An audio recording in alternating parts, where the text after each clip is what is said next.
You remember those good old days when we used to hop on airplanes and we could go out and fly? What was the thing that they always said?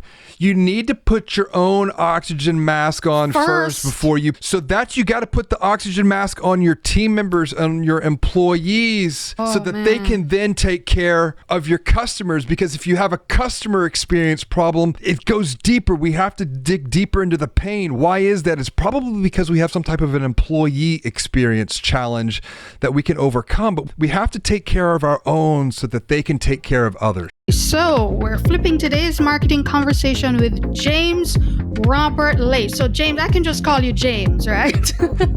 James Robert, any of them will work. Well, I'm just going to stick with James. Thank you so much for joining me here today, James. I'm really excited about this conversation because I'm just going to confess, you have a special place in my marketing life. And I shared it with you when I was kind of preparing my discussion flow for today, because it should have been about 5 years ago, 2015. Financial Brand Forum, right? I did a workshop with you where I just remember how you helped to reform the thinking around content and how brands use content in the digital space to add value.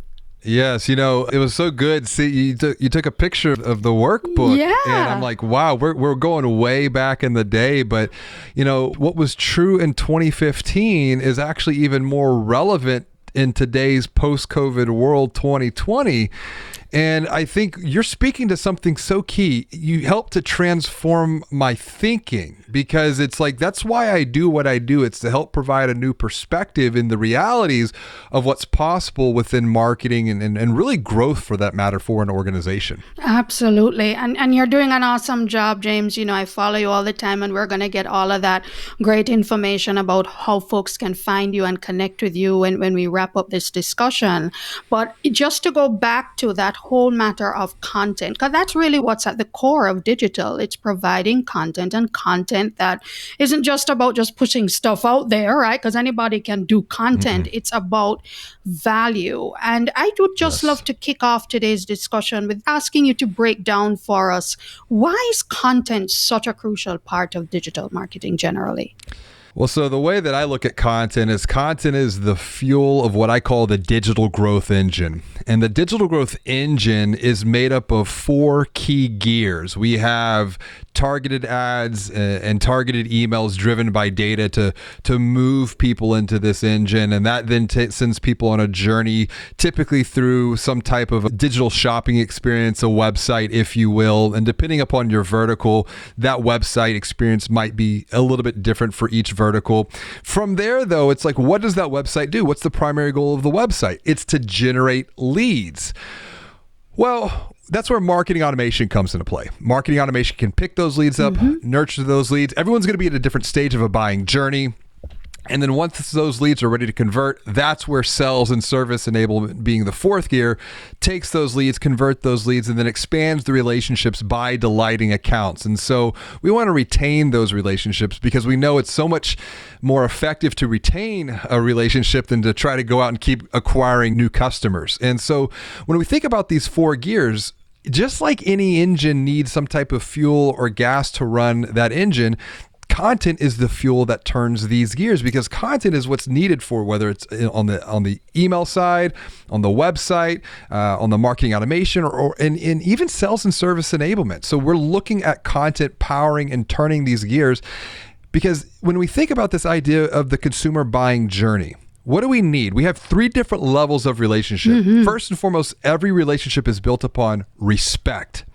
At the pinnacle of that relationship is love. And what we're going to talk about is love is, I'm ready to commit, I'm ready to apply or make a purchase.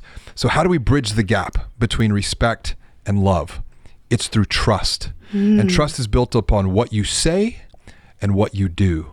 And content is how we build trust in today's digital world. Absolutely. I'm loving that. And trust is so important. But generally, I think that's true for all brands, especially at a time we're living in COVID-19. There's just a deeper sense of wanting to connect with brands that are far more authentic with how they deal with the consumer. And I think that's a great segue for our next question, because when we talk about content now, normally we're used to the traditional dissemination model for content in digital, right? So the marketing team manages all the official brand channels, and we develop our content and we push it out there. But what we're proposing here, because this is the internal marketing podcast, is recognizing that your own employees in the organization, they actually can be a critical part of that dissemination model, as almost not only as developers, but as channels. Could you just kind of go into that for us a bit? Absolutely. It comes back to this idea that trust is the currency that we trade on in today's digital world. And it's much harder to build trust remotely, digitally, because it's true. People trust people. People connect with people. And when we think about it, even post-COVID in today's digital world, people are still doing business with other people. Yes. It's just the mechanisms and the channels in which we conduct that business. That's been the biggest transformation. And so for me, the opportunity that I see through my lens of the world is really to transform our internal team members into one of the most powerful marketing channels available today to not only produce content, but really promote and distribute content that the brand publishes. But let me be really, really clear with this, because this is not about promoting the brand from the old world of what we'll call it just broadcast marketing, brand messaging. It's all about us. It's all about our product, what we do and why we're so great. Yeah. No, this is about value creation, as you had alluded to. And I always like to frame this contextually around two key things. Number one, people are looking for help in this world. Absolutely. If anything, COVID has caused a lot more confusion and chaos. And so people are looking for help to escape that confusion, to help to escape that chaos.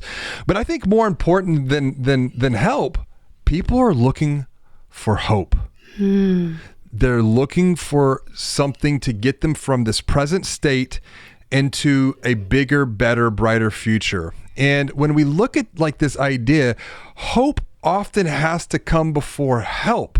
Someone needs to be hopeful before they can be willing and ready to accept that help, to move beyond that present reality and create that bigger, better, brighter future. And so marketing, and not just marketing and sales, marketing, sales, and service, what this is really all about is just about change management at both the macro and a micro level. And so the simple mantra that I teach, make the commitment right now as an individual that from this point going forward, I'm going to help first and sell second. I remember that. Help first, sell second. I love that. Yes. I love that. Absolutely. I love that. And because that's really what it comes down to. And I know even on some of us who are on platforms like LinkedIn, it's a constant cry. People are reaching out to you and you think, okay, are they going to help me? Or is this really about a social platform that we're connecting and forming meaningful relationships? And then you get a sales pitch. I'm like, I don't even know you. and that's what brands do too. It comes back to those points I just, people trust people connect with people do business with people. And so it's like any relationship that respect, trust, love, those three things have to be true for some type of value creation to take place. And think about like in the real world, right? Back when we could meet face to face and hug and shake hands. Yeah. I need to know you before I like you. I need to like you before I can trust you. I need to trust you before I love and commit to you, make that purchase. And then you need, as the brand, need to reinforce those positive feelings and emotions, because then and only then will I love you enough to become that advocate to tell the world how great you really are. I'm getting that, because what you're really doing as an organization then is that you're recognizing that, as a brand, you have to be positioned in a particular way that endears a certain amount of trust. But what you're doing is by onboarding your employees is you're not only enabling them to choose to want to be your advocates, but you're leveraging the trust element that comes from people, peer-to-peer interactions that they themselves have with clients and prospects outside. And I think that's like the world that we're moving into is we have the corporate brand, we have the organizational brand, but that organization, that corporate brand, like it or not, that's made up of microbrands, the individuals. And the exponential growth element is to empower and really elevate those microbrands to support the corporate organizational brand, because it comes back to, are people trusting what the corporate brand is putting out? Are they really trusting what the micro brand, the employee, the team member, the sales, the service, what they're putting out into this digital social world? So that takes us then to how that's actually done. And that's the big focus for today's conversation with you, is how are we using employees or leveraging employees and their networks on social media? And in a recent post that we had exchanged on LinkedIn, the concept of the social media advocacy group. What is a social media advocacy group? Let's start there. I love acronyms, number one. Acronyms are how I remember the world. It's just a little brain hack for me. So SMAG, Social Media Advocacy Group. Who should be the biggest advocates for a brand? A lot of times we hear, and as you and I were talking, this idea of customer experience. That's where the big narrative has been over the past few years. And so we think about customer advocacy, we think about ratings, we think about reviews, we think about referrals. Those are all very important elements for that growth system, but who's going to drive all of that? Advocacy should start within the organization, because advocacy it's contagious. If you've got a team, a group throughout the entire organization that believes in what you're doing, and that's why I'm a big believer in purpose-driven organizations. It goes beyond just promoting products. The purpose should focus on putting the transformation of people over just the transaction of dollars and cents, more so now post-COVID. And so when we align people around a bigger purpose, it all is about value creation, first and foremost internally for our team members, and then that can then spread externally for the people that our organization is creating value for. Wow. And there are differing schools of thought on that, right? Because I remember doing a poll on LinkedIn a few weeks back and just asking folks who should be the bigger advocates. And the overwhelming response was the customer. And I get that. And I think also as marketers, we're trained. We're focusing on the customer, make the customer happy, make them choose us. If they're talking smack about your brand, then that's a problem. But again, we're recognizing that if employees are not advocating on behalf of the brand, then that's probably even a bigger problem. How about that? Yeah, it's interesting hearing you talk about that. And you remember those good old days when we used to hop on airplanes and we could go out and fly? What was the thing that they always said? You need to put your own oxygen mask on first before you. So that you got to put the oxygen mask on your team members and your employees so that they can then take care of your customers. Because if you have a customer experience problem, it goes deeper. We have to dig deeper into the pain. Why is that? It's probably because we have some type of an employee experience challenge that we can overcome, but we have to take care of our own so that they can take care of others. I'm loving that analogy. Put the mask on first, on yourself, your team first before. I'd love to hear about some practical examples, because some folks are listening. They're like, yeah, this sounds nice and textbooky. I know you've been working with so many great organizations, James. Give us some examples of how you've seen this social media advocacy group kind of play out practically. Well, yeah, I think it boils down to a few things. Number one, it's aligning marketing, sales, and service to really take a whole new perspective, to not think of themselves as these individual siloed departments, but think of themselves as the growth team. And it's about marketing, empowering sales and service teams who are already so busy, sales, nurturing and converting leads, service, who is making sure those new customers are taken care of and expanding those relationships. So we have to think about where we're at economically. We've moved from a product economy. Yeah. Where everything has now been commoditized for the most part. Almost all verticals are commoditized. Yeah, pretty much. We've then moved to an experience economy, which has been the big conversation, customer experience. I'm predicting that we're already in a very early stage, though, what I'm calling the expertise economy. And that's the knowledge economy. And the knowledge that we have within an organization from ourselves and our service teams, that's our competitive advantage. And if we keep that knowledge internally, we're doing a disservice to the marketplace. And that's a huge transformative idea, because a lot of times we think, oh, we want to keep all this knowledge internally. No, let's get as much as we know out into the marketplace, create value regardless of if someone is going to engage and become our customer. Yeah. A rising tide raises all ships. Yeah. And it's a mindset of abundance versus a mindset of scarcity. And it takes a lot of time to actually self-actualize. So let's move beyond, to your point, the textbook, and look at the practical thinking of this. Absolutely. And so one is a firm that I've been recently working with, Total Expert, who works in the banking space. They work in the mortgage space. They're what I would call a MarTech, if you will, sales tech.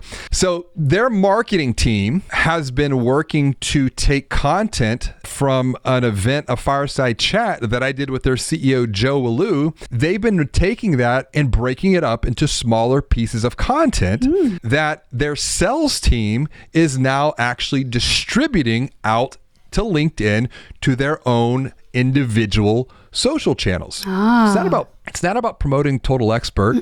It's about sharing the knowledge to help those that these SDRs are connected with, to help elevate them, to help educate, to help empower them, regardless of if someone works with Total Expert.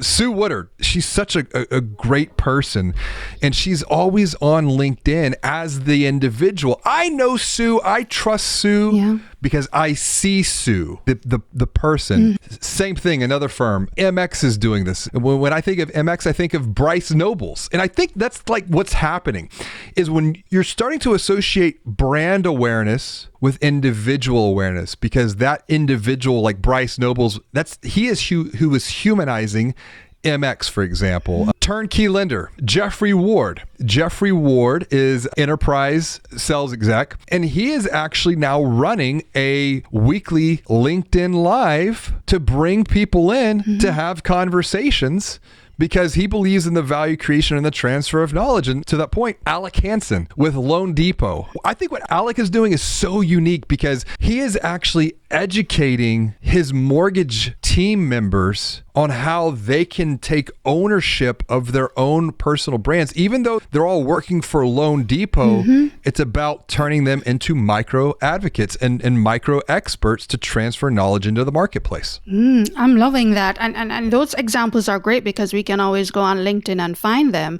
Two things I'm picking up though, James, and maybe the first thing is actually a question. So when they're sharing, all the team members, the employees, the sales team, they're sharing this information, we talk about building that trust first before we sell, help before we sell. Is there a call to action in all these things, or how does that work? Because I know that's going to be the first question. Okay, how am I going to make money from this? Yeah, I actually had that conversation with Jeffrey at Turnkey Lender, and he was like, I'm not trying to sell anything. Right. He wants to be, whenever someone is ready to raise their hand, they think, you know what, Jeffrey might be the one who can help me solve this problem. And it's a very different way of thinking. There's the old adage of for every 3 helps you put out. But it's for every 3 or 4 pieces of content that you put out, well, then you can also have a call to action to buy. And I don't know. I'm a big believer in that mantra, help first, sell second, because whenever someone has a need, it's and particularly in this knowledge expert economy, who are they going to go to? They're going to go to the people who they perceive as the expert in their own mind's eye. Absolutely. And not necessarily the brand. They're going to go to the Jeffrey. They're going to go to the Alec because they trust Alec.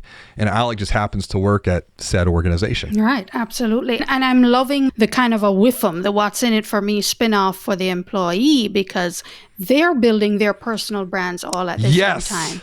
Absolutely. I did a guest lecture for a university last week for about 50 or 60 marketing students. And that we had that conversation about personal brand development and is that important? Where does the resume fall into this? Personal brand development, to me, it's one of the most strategic things that you can do for yourself in this digital world. I mean, look what you're doing now. I mean, it's a beautiful thing, and you're doing it from a place of goodness and value creation, because you're wanting, it's the 3 E's I talk about. You're wanting to educate, you're wanting to empower, and you're wanting to elevate others. When you take the focus off of you and you turn it onto others, it'll come back to you tenfold. Absolutely. I'm loving that. And so you shared some awesome examples with us, James. And again, just putting myself in the shoes of some of our listeners. Okay, this sounds great. I'm sold. I want my own smack. What are the preliminary steps that you think a company needs to embark on to get this going in their own kind of shops, as it were? Pilot program. Pilot program. This type of thinking, it challenges the status quo just a bit. And I understand a lot of times we as individuals can find ourselves trapped into what I call the cave of complacency, where it feels safe, it feels secure because it's what we know, it's our experience, it's our environment. But I want you just to stop and pause for a minute and look around the cave of complacency at all the other corpses from those organizations and those individuals who failed to see and realize what's going on in the marketplace. And I think that use that as a way to, like, you know what, if I end up staying in this cave of complacency a little bit too long, it might not be as safe as I think it could be. So what we have to do is a couple of things. Number one, we have to gain clarity first and foremost into the unknown, so that the unknown doesn't become and feel so scary. And so that's training and education. And I'm a big believer in that. You know, training and education is at the heart of any transformational initiative. So you gain some clarity, gain some awareness. Well, then what? We have to build our courage and our commitment to move forward out of the cave of complacency and try some of these things on for size. How does it feel? That's where the pilot program comes back into play. And so it's not trying to apply this thinking throughout the entire organization, but it's looking for a small group of individuals to say, hey, you want to let's try this on for size. Let's do this for 90 days and let's see how it works. And at the end of that 90-day sprint, it's what worked well, what didn't, what did we learn, and what can we do to make this even better going forward. And then once you go through a couple iteratives like that, then it's like, okay, let's bring a couple more people into the fold. And so now, once again, it starts to spread. So this is really, I think, about cultural transformation, transforming hearts, transforming minds. And it's about measuring the progress of this, not perfection. Because there's going to be some struggle. There's going to be some quote unquote failures. But I think the most important thing is failure is the fertile seeds from which new growth springs anew. And when you talk about that sort of a cultural shift and thinking shift, I know that's going to resonate with some folks because brands are concerned about relinquishing control. So when you start to talk about having employees share stuff, there are a lot of brands who are very concerned about that, A. And B, I guess there's a question of, well, do we give them the information and they, take it cookie cutter, cut and paste in a LinkedIn post, or do we kind of give them a little bit of wiggle room to add their own sort of a personality to it? I mean, what do you recommend? How do you help companies to kind of overcome that hurdle of that thinking and that fear? This is one of the biggest pitfalls that will prevent someone from coming out of the cave of complacency. It's going to keep them trapped in there because it is about control. It's about losing control of the overarching brand narrative. And I think it boils down to what I learned from my high school basketball coach, Coach Carlisle. It was a simple philosophy. It's 4 words. Do the right thing. And it's, do we trust our team members to do the right thing? And if not, I think the question is, why don't we trust our team members to do the right thing, digitally speaking? And then that's where there's an opportunity for training, for some guidelines. And there are, and I don't necessarily recommend these platforms, but there are ways for the brand marketing, if you will, to control the messaging to where they can load up all of this content, and then we can use the individual to distribute it out through their own personal social networks, which is a huge amplifying effect because we know, organically speaking, at the brand level, organic reach in social media is absolutely abysmal. You're going to have to pay to play to get any type of reach in social. And so that's where we're looking at this individual using, it's an amplifier, it's a multiplier effect. And so should it be the corporate canned message? My perspective, absolutely not, because I think the individual should have that grace, that trust, that empowerment to put their own little perspective and spin of it on the world, because we're not robots yet. Yeah. We're individual human beings, and we just think and view things a little bit different. But it comes down to those 4 words: do the right thing. And some companies may take a while to get there, but I think it's so important. I think the payoff is so worth the investment, so worth the risk. And as you say, there are so many things you can do to mitigate that. Yeah, and I want to address this for the listeners, because one of the other big challenges that I hear is, so we're gonna invest in the personal brand development of our team members. What happens if they leave? What happens if they go somewhere else? Oh dear. Yeah, it's a very scary thought. It is. And then it's the old adage of, what happens if we don't invest in them and they stay? Oh, there we go. What value does that create going forward? And it's really, it's a transformation of thinking from the industrial age of brands built around a product. Products have been commoditized. We're moving through the experience economy. We're moving into the expertise or the knowledge economy. And knowledge and expertise is going to be our unique differentiator. And we have to attract the right people, retain the right people, and train them to continue to elevate themselves. Absolutely. I'm with you on that one. And I think it underscores perhaps even a bigger point, that when you talk about internal marketing, at the core of it, there's going to need to be a foundation of serious conversations around employee experience, employee engagement, culture, right fit, right role, hiring people who fit in and align with the values that your organization stands for. All of that are still very important components that have to be in place. Absolutely. And you touched on this idea of employee experience. I think academically, we have to define what that experience is. Experiences are just systems and processes that have been defined, they've been applied, and they've been optimized. That's the key. They've been optimized through this ongoing kind of just these 90-day sprints over a period of time, resulting in one of 2 things: either a positive emotion for the employee or a negative emotion for the employee. And we want to have much more positives than we do negatives if we're wanting to succeed and grow our organizations. Absolutely. Well, James, these have been such awesome takeaways, awesome nuggets. And my final question to you is, because we've really covered so much great stuff here today, what's the key takeaway you'd want our listeners to come away with based on everything you've shared? I know it's kind of hard to narrow down perhaps to just one, but what's the key takeaway you'd love our listeners to walk away with? Put people at the center of all of your thinking and all of your doing. Understand that in the world that we're in right now, it's very confusing, it's very complex, people are frustrated, and just be patient, be empathetic, and really have a heart to help first, to sell second, and really just give people hope. Yeah. Hope that there's something more to come.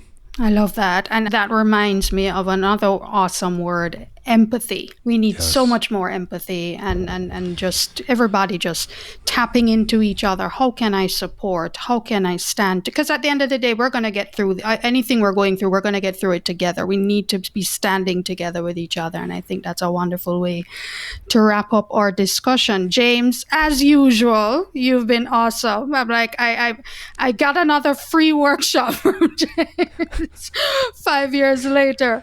And you've been so generous with your time and your expertise. And I always end my discussions on this podcast by asking our awesome guests, how can we support you, James? Where can we find you? How can we connect? How can we support? Well, I'm going to flip it back to your audience. It's how can I support your audience? Oh, wonderful. And the best way that I can do that for you, for your audience, connect with me on LinkedIn. Seriously, connect with me, say hi, drop me a direct message. If you've got a question out of this podcast, you're thinking about something, feel free to ask me, because I answer all of those questions that I get on my podcast, which is Banking on Digital Growth. I believe so strongly in this. So connect with me on LinkedIn, ask me a question. And then I also consider grabbing my book off of Amazon. It's called Banking on Digital Growth. And awesome book. That's not a paid plug, people. Awesome. And I think it'll help expand the thinking, regardless of if you work in the banking space or not. The insights and the models and the methods that I share in there are transferable to any vertical. And it'll be my small gift to you to continue to educate yourself, to continue to elevate your team, your organization. And together we will get to a bigger, better, brighter future. Absolutely. Well, James, thank you so much. Again, we appreciate your time. We appreciate your expertise. And yes, folks, follow him, connect with him on LinkedIn. I'll vouch, James is always available, always willing to help and to support. So this has been a great discussion, James. Thank you so much. Be well and do good. Thank you. So join us next time and we'll continue to flip the marketing conversation right here on the Internal Marketing Podcast. The Internal Marketing Podcast is available on your favorite podcasting app.